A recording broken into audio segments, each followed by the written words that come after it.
PSL इस वक्त पाकिस्तान में हर तरफ PSL ही देखा जा रहा है। घरों में, ऑफिस में, होटल्स में, इवन के घर के छोटे बच्चे भी PSL बड़े शौक से देखते हैं।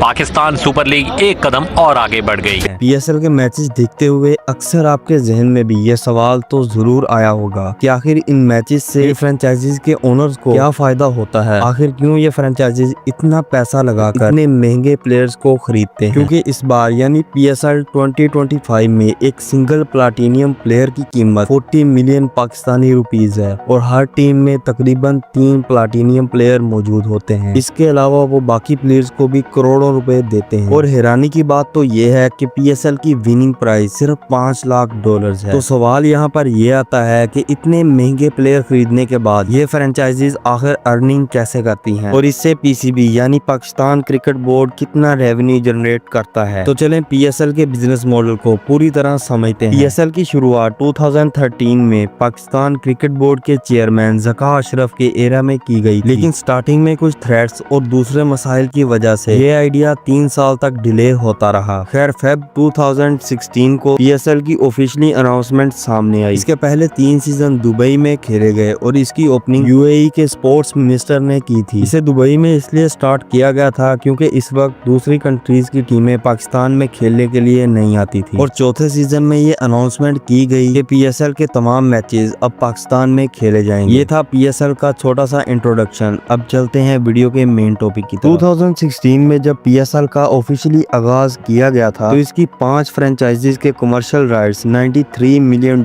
के सेल किए गए थे, वो भी सिर्फ 10 साल के अरसे के लिए। और जिस दिन इन फ्रेंचाइजीज को बेचा गया था उस दिन 20 कंपनीज इन्हें खरीदने के लिए तैयार थी। इवन के जब मुल्तान सुल्तान को इंट्रोड्यूस करवाया गया था तब 40 नेशनल और 1 इंटरनेशनल कंपनी ने इसकी बोली लगाई थी। और इस साल की अगर हम PCB की रिपोर्ट देखें तो इसके मुताबिक 2.6 बिलियन एनुअल रेवेन्यू था जो कि PCB ने PSL से जनरेट किया था। इस रेवेन्यू का ऑलमोस्ट 60% हिस्सा स्पॉन्सरशिप से आता है जो कि लोकल और मल्टीनेशनल कंपनीज करती हैं। इस सारे रेवेन्यू का 70% हिस्सा PCB खुद रखती है और बाकी 30% तमाम फ्रेंचाइजीज में डिस्ट्रीब्यूट किया जाता है। इस रेवेन्यू के अलावा हर फ्रेंचाइज के पास एक अपना स्पॉन्सरशिप और होता है। जैसे अगर आपने नोटिस किया हो तो PSL की हर टीम की किट पर मुख्तलिफ ब्रांडिंग्स होती हैं। इन ब्रांडिंग लेबल्स के लिए कंपनीज से मिलियंस ऑफ डॉलर्स लिए जाते हैं। PSL के फर्स्ट सीजन में अप्रोक्सीमेटली $2.6 मिलियन का रेवेन्यू जनरेट किया गया था एंड ये रेवेन्यू हर सीजन के साथ साथ बढ़ता ही चला गया। जुलाई 2018 में PCB ने ये अनाउंस किया कि PSL की ब्रांड वैल्यू 2030 मिलियन है, जिसे बाद में एक न्यूयॉर्क बेस्ड फर्म ने कैलकुलेट किया था। 2022 में जब PSL टोटली पाकिस्तान में करवाया गया तब रमीज राजा ने ये रिपोर्ट किया था कि इस साल PSL का रेवेन्यू 71% तक इंक्रीज हुआ है और उस साल हर फ्रेंचाइज ने तकरीबन 900 मिलियन का रेवेन्यू जनरेट किया था। इसके बाद 2023 में PSL ने हिस्ट्री की रिकॉर्ड अर्निंग की जो अप्रोक्सीमेटली 5 बिलियन के करीब थी एंड ये अर्निंग ब्रॉडकास्टिंग राइट से हुई थी। यानी PSL के मैचेस जितनी भी एप्स और टीवी चैनल्स पर दिखाए जाते हैं ये सारा पैसा उन्हीं से लिया गया था। इसके अलावा जब PSL को पाकिस्तान में स्टार्ट किया गया तो इसकी गेट मनी यानी ग्राउंड्स की टिकट बेचकर जो अर्निंग की गई थी उसका रेवेन्यू तकरीबन 1 बिलियन के करीब था। अब बहुत से लोग यहाँ पर ये गिला करते हैं कि पाकिस्तान की